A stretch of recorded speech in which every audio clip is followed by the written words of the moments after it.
Hello students, a very good morning to one and all. I hope that you all students are safe and healthy at your home. In the last lecture, I have started the agricultural marketing, that is the last chapter in the second unit. So we are left with only one content, that is the recent development in the agricultural marketing. What were the recent develop in the agricultural marketing? So we are left only with this content and the rest part is being done in the earlier lectures, right? So today we are going to see this, and after this content our second unit will be completed, right? So I'm going to start with this, the last content of this chapter, that is the recent development in agricultural marketing. So we are going to start with the introduction of recent development, right?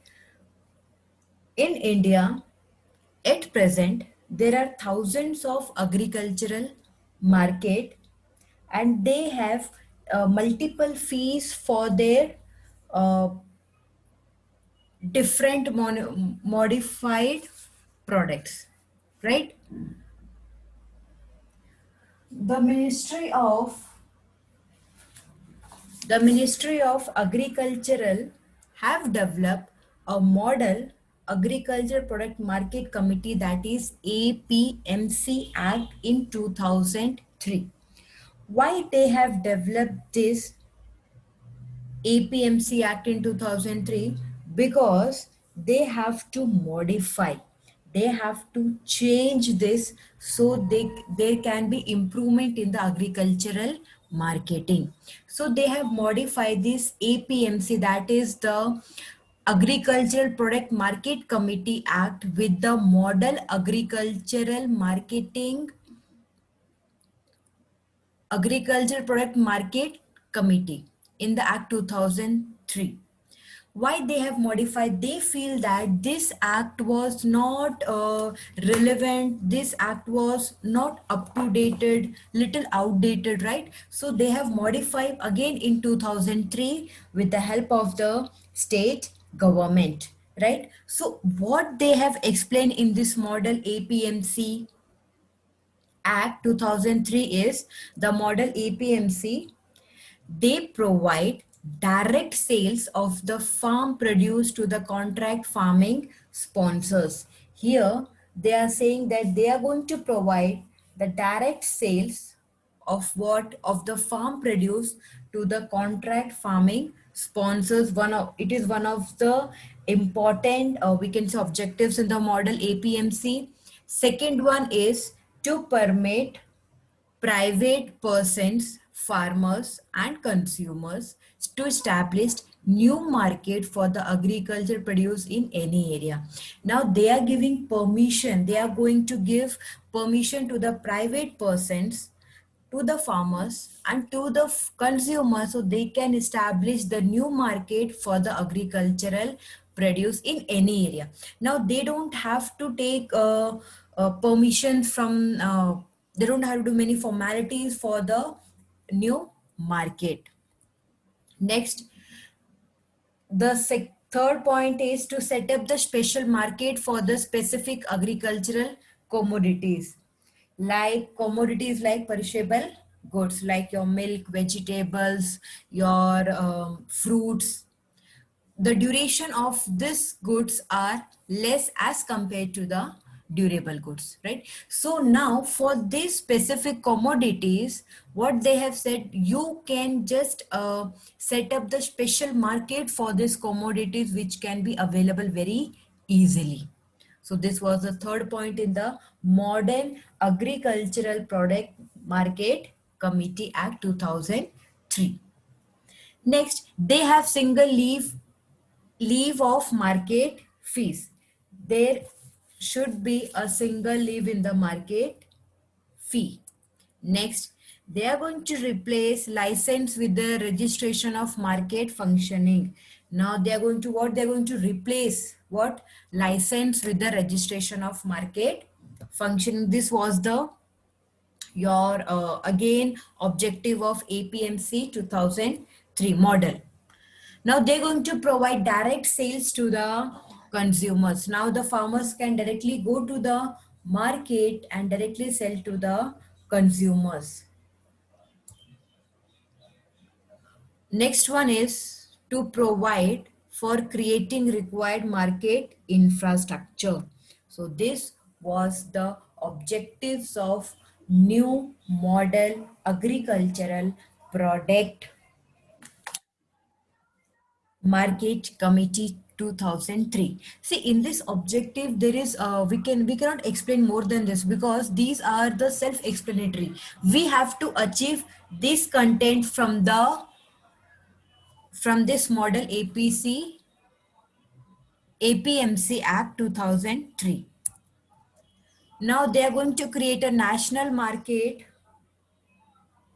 for the agricultural product.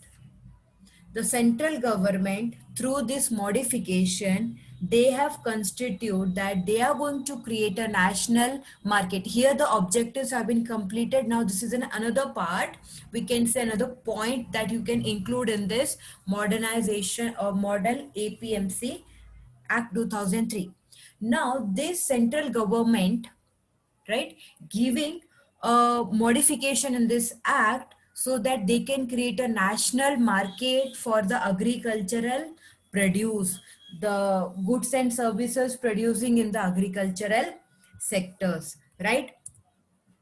Then recently it was suggested to disband the APMC, that is Agricultural Product Market Committee, as they create more obstacle in the functioning of free market. Now the old one, that is APMC, this act was creating more obstacles. This act was creating more problems to function in a free market. It means ये जो act है वो और problematic है, rather than giving a solution. Again it's creating a new problem, again it's creating an again hurdles for the person for a proper functioning in the market. So they suggested to discontinue with this act, or to disband this act and modify the new one with the new terminologies, with the new concept, with the new things which helps in the functioning of a free market very smoothly.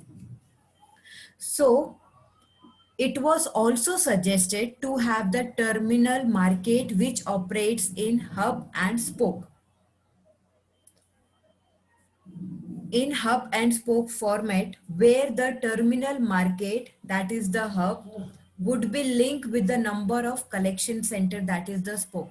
Here the terminal market is being known as the hub, and the collecting centers will be as the spoke.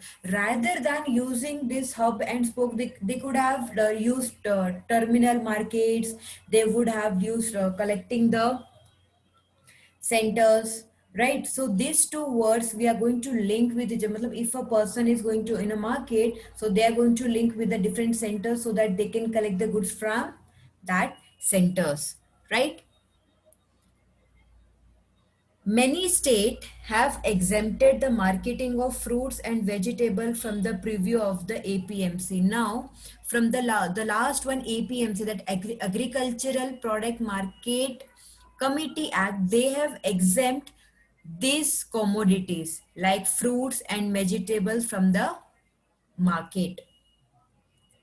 So, to improve agricultural marketing, the Department of Agricultural was issuing the comprehensive advices to the state, which include the following measures, right? Again they are going to improve this agricultural marketing with the help of everyone, with the help of state, with the help of the consumers, with the help of the agent, with the help of everyone, because every initiative will bring the improvement in the agricultural marketing. So the first one measure was that to declare the entire state as a single want. Here we are in this improvement, we are going to declare the entire state as a single want. Next one license for the entire state. There has to be a one license for the entire state to trade in between the interstate, right?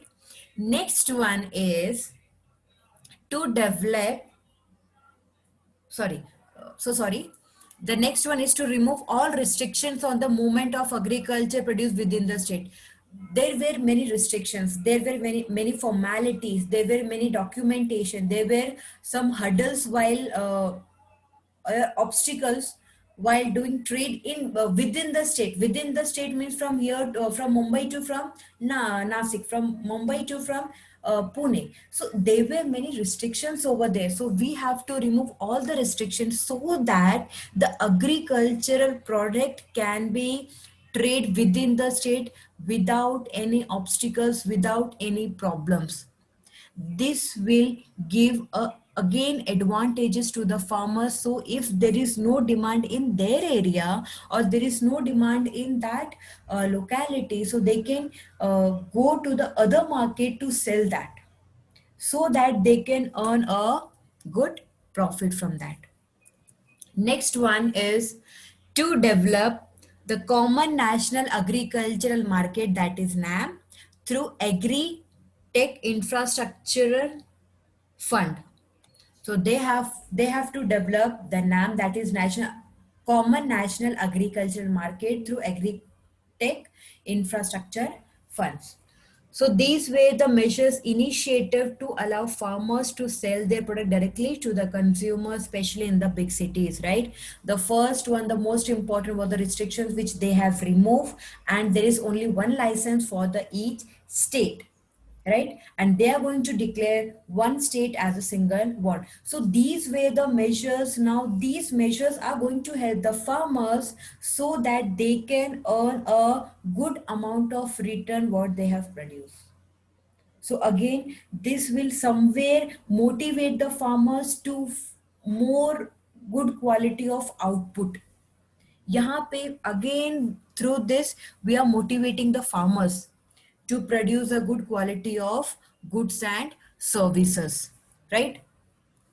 So these were the measures initiated by all the farmers to sell to the consumers directly, especially in the big cities, so that they can earn maximum profit. And in the big cities, there should not be any stoppage or shortage of goods and services of the agricultural sector, right? Next one, here is the Interministerial Task Force on Agricultural Marketing Reforms has listed the following areas to introduce or improve the existing system. Now, the Interministerial Task Force on Agricultural Reform. So, in this, they have listed what area should be the prior one. What is the area which is very urgent require for the development? If we come to know that area, if we are going to improve that area, if we are going to work on that area, if there is a change in that area, the whole system is going to be improved, right? So the first one is the legal reforms. There has to be a development in the legal reforms. What are the schemes, what are the policies which have been reframed for the agriculture sector? We have to implement very carefully for that. So what they have written is we have to implement in the same manner.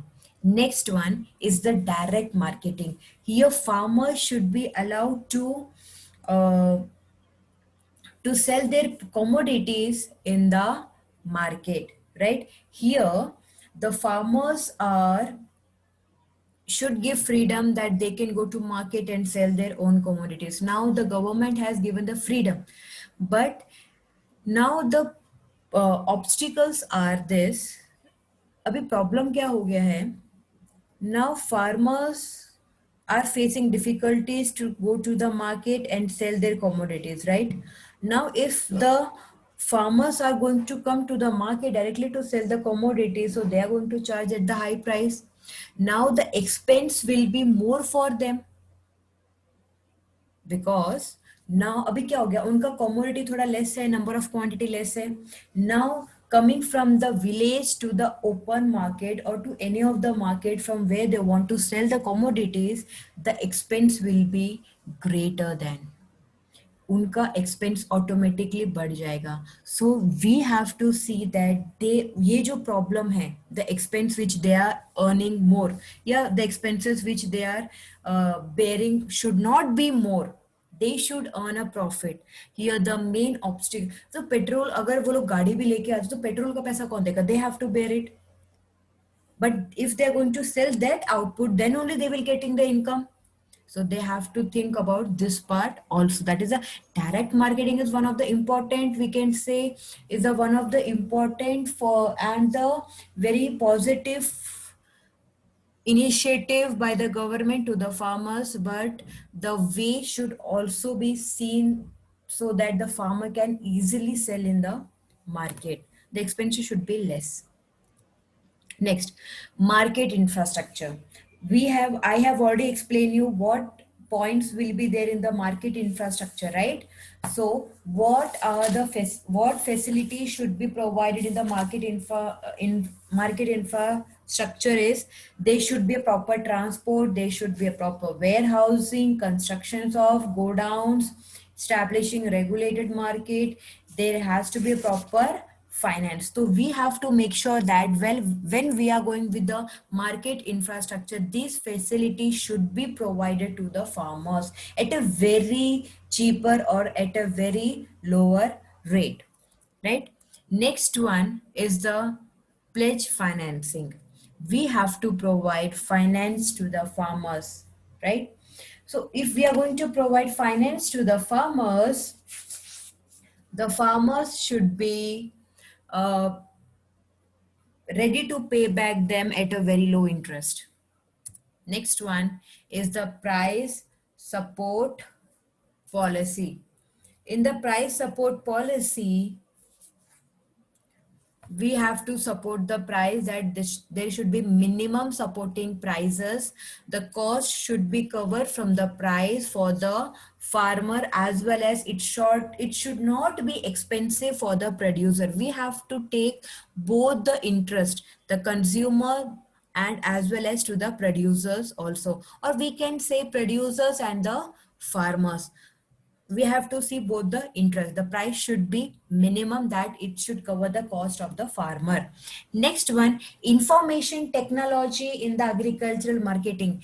We have seen that mass media is one of the important technology, or the technology with the methods of cultivation. There has to be a information technology agricultural marketing. We have seen that mass media, through different websites, through social medias, we can just display the price of the different crops, we can display the price of different varieties of seeds, so that the farmers can have the alternative to use, or they can have the resources as per the financial capacity, they can produce more productivity of the goods and services, right? And the last one is the marketing extension, training and the research. I have This has been developed in the, this point has been explained in the Charan Singh National Institution of Agricultural Marketing, where he was explaining the program was there for the training and the research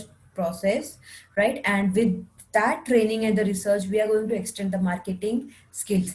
Now, the marketing is a very important factors, because if I don't know the marketing skill, if I don't know the marketing, what we can say, knowledge, the farmers will not be able to sell their goods and services at a good price, or at the good rate in the market.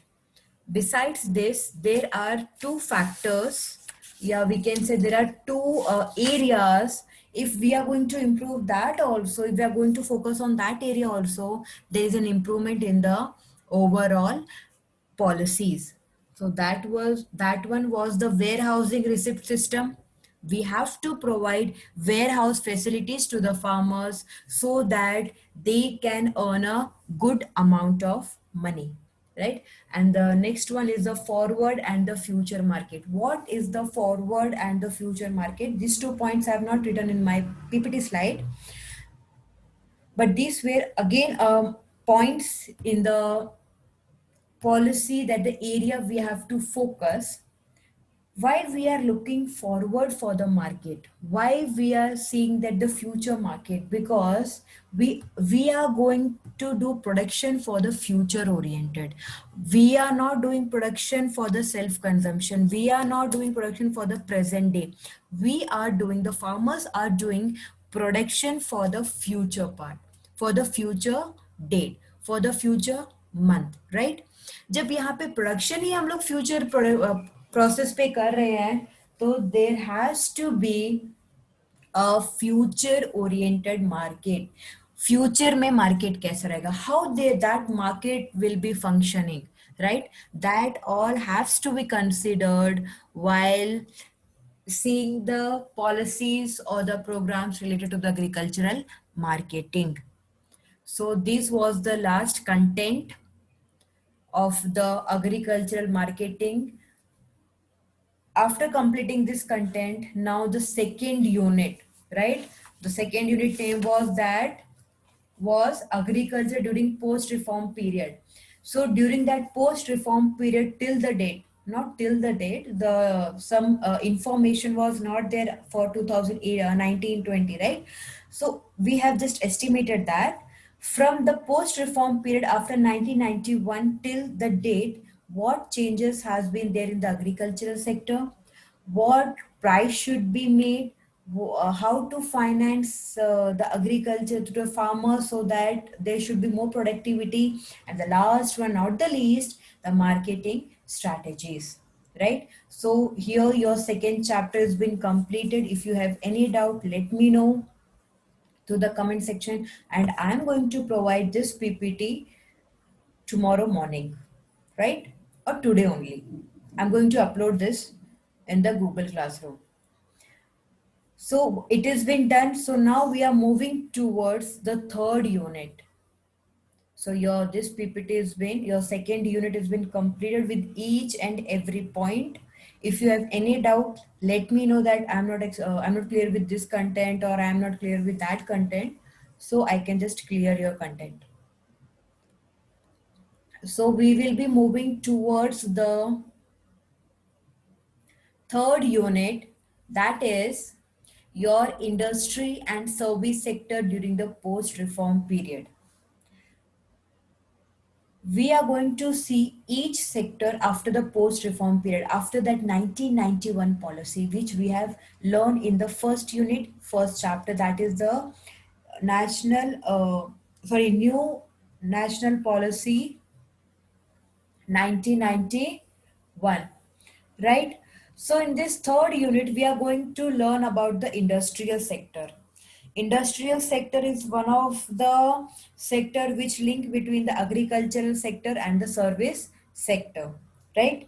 And we are going to learn about the service sector, how it works, how it functions, and what it is, right? During that post-reform period till the date. So in this, we have 5 chapters.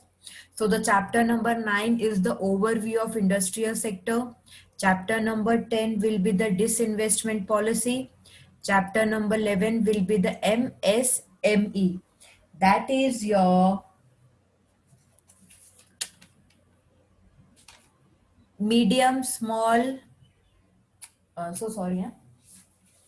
micro and small enterprises. This is your micro and small enterprises sectors are there, which are the base of the Indian economy in today's world. And the last one was the second last one for the last one for the industrial sector, that is the industrial pollution in India. And the last chapter is the service sector. So this chapter number 9, 10, 11, 12 is related to the industrial sector. What was the progress after the post reform period, what do you mean by disinvestment policy, and this micro and small enterprises are included in the industrial sector, and they are the major part in the GDP. They play a very important role in the economy, right? And the last one, the pollution. So we have the latest news for the pollution, right? So we are going to discuss this when we are going to do this chapter. And the last one is the service sector. So we are going to deal what is the service sectors, what are the recent developments in the service sectors, and all that parts related to the service sector. So I'm going to start with the overview of industrial sector. So the post-reform period is after 1991. Your new economic policy 1991, what we have learned the chapter number 1. So from that period till the date is the post-reform period, because we have established a new policy, that is new economic policy 1991.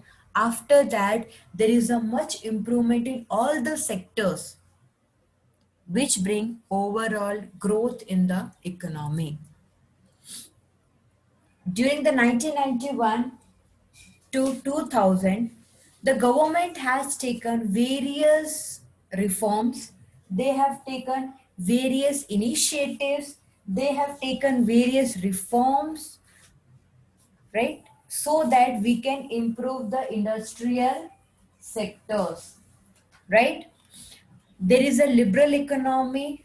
Liberal economy means we are giving freedom to each and every person, that if they want to start their business they can start their business, right? We are not there are not much formalities for that, so we are giving liberalized economy to the people in the country, that are boosting the industrial growth. These industrial growth we can say depend upon the agricultural sector, what we have seen in the unit 2, because in agricultural sector product will be the raw material for the industrial sector, right? Next point is the average rate of industrial growth during this period was 5.8% per annum. This is the period of fluctuating growth rate of industry, and it is marked by a relatively low rate of industrial growth by 5.8%, whereas you can see in 1980 to 91 the industrial sector growth rate was 7.8, if I'm going to compare this amount with this amount, you can see this amount is lesser than the this percentage at this amount, right? So we are going to see that after 1991 policy, the industrial sector, the progress should be more efficient, the progress should be with the more higher percentage of growth, but the growth rate was less as compared to before 1991, just a 1 year, right? So that was a less growth rate compared to this year. Now, in industrialization involve use of superior techniques of production, which helps the producer to transform raw material into intermediary goods, that is work in progress goods, and that work in progress goods will be converted in the finished goods. So in this we are going to learn the new technologies, we are going to use the superior techniques of production, which will again reduce the cost of production, and there will be a new transformation of raw material to the semi-finished goods, semi-finished goods to the finished goods, okay? And the next one is they are going to adapt modern techniques of management and organization, so that their company can be run very smoothly without any disturbance. Next one is the factors that help the process of industrialization, right? So these are the factors, they are directly or indirectly affect the process or the development of industrialization. So these factors has to be taken in a positive manner. If these factors will affect in a negative way, the process of industrial development, industrial sector will be reduced. So the first point over here is the favorable political and legal environment. So if there is a development in the industrial sector, अगर industrial sector में development है, then the political factors which influence your industrial sector directly should be favorable to the industrial sector. That doesn't mean that we are going to do something beyond the law. हम ऐसा कुछ काम नहीं करने वाले which is against the law. We are going to favor that political, मतलब that political factors should not affect in a negative way in my industrial sector, right? There has to be a favorable political and the legal environment, right? So we are not going to harm that environment. Then next point is the availability of key natural resources, right? In this, we are going to make proper utilization of resources. We are going to make proper uses of the resources so that these natural resources uh, can be used effectively, efficiently, so that we can get a proper output. Because these natural resources, if we have not used properly, then we cannot use it again and again, because these are the natural resources. Next one is the factor is the sufficient supply of relatively low cost and the skilled labor's force. Now, the main important in the industrialization, one is the raw material, right? So we need raw material at the very low cost, relatively low cost. Relatively low cost means not that much low cost so that we can just exploit the farmers. इतना हमको cost कम भी नहीं करना है जिसकी वजह से हमको ज्यादा इश्यूज हैं. So we are going to have a sufficient supply of raw material at a very reasonable rate, right? Besides that, we need skilled labor force. India is one of the second or first largest in the labor force. In India, in India we have different types of labor: skilled labor, unskilled labor, semi skilled labors, right? Experienced labor. So in India is a mixture of your different kinds of labor. So there has to be sufficient labor. हमें labor कैसा चाहिए? Skilled चाहिए, semi skilled चाहिए, what kind of labor? So we have to be sufficient with that labors. If there is no sufficient with the labor, if there is a lack of labors, skilled labors, then it will definitely affect the industrialization with the less productivity of output, with the low quality of goods and services. And the next one is over here is main important part. Again, we need a finance for the labor, we need finance for the resources, we need finance for the relatively low cost of production, and again to use the legal formalities, again we need a finance. So there has to be proper availability of financial capital in the industrial sector.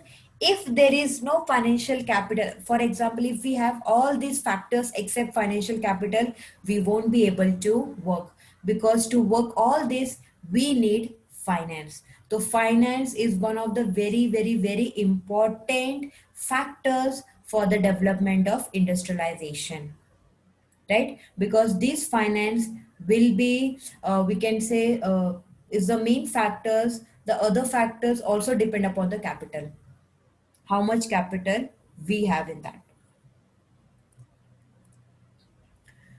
Next is the, so this was the just an introduction of the industrial sector. Now, through this industrial sector introduction, we are moving towards what are the measurement of industrial production. How we are going to measure the industrial production, right? How I come to know that, how I come to know, or how we come to know that there is an increase or decrease in the industrial sector, increase or decrease in the industrial production. So there is one method, that is index of industrial production, that measure, that is IIP, index of industrial production. IIP This measures the industrial activity in an economy, right? So they are going to measure the activities, industrial activities in the economy. What are the activities? Positive effect, negative effect. They all are going to see that activities. So in all India, IIP is a composition indicators of short-term changes, short-term changes in the volume of production of a basket of industrial products during a given period with respect to that in the chosen base period. Now what he's saying that this IIP is a composition of short-term changes in the volume of production. For example, if a producer or a manufacturer want to increase the volume of production, or he or she want to increase the output, so there has to be some changes, there has to be some terminologies we can say that should be changed. So all that composition in the short changes in the volume of production which will reflect at a specific period of time. And the next one, now this compliant and this IIP was published by the Central Statistic Office of the Ministry Statistic and Program implementation with a time lag of 6 weeks from the reference month. If after 6 months they are going to do, again they're going to publish this industrial production. So they have done the categorize of different items, they have categorized the different items in the different heads, different subheads, right? So after doing that they are going to publish. So who are going to publish? Published by the Central State Office under the head of the Ministry Statistic and the Program Implementation. Next is the IIP revised from time to time by shifting the base year. Every year they are going to shift their base year, because I cannot just keep a one base. For example, if the base year is 1991 to 91 till your after 5 to 10 years, right? If I'm going to take 5 years, so 1990 to 91 till 1995 to 6. So the base year will be 1991. So I'm going to compare this with that year. Is there is any change in the composition? So if the next base will be my 1996 to 97, अभी वो period तो खत्म हो गया है, तो हर साल मेरा बेस ईयर चेंज होगा as per my revised time to time. जैसे जैसे मैं इसको so sorry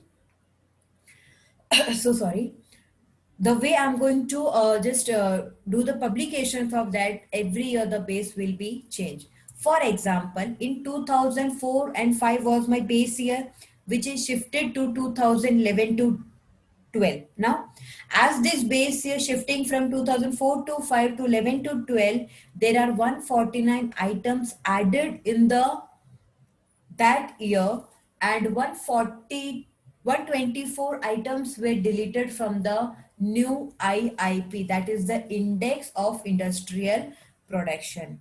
So as the base changes as per the situation, we are going to add few items, we are going to delete some items. Okay?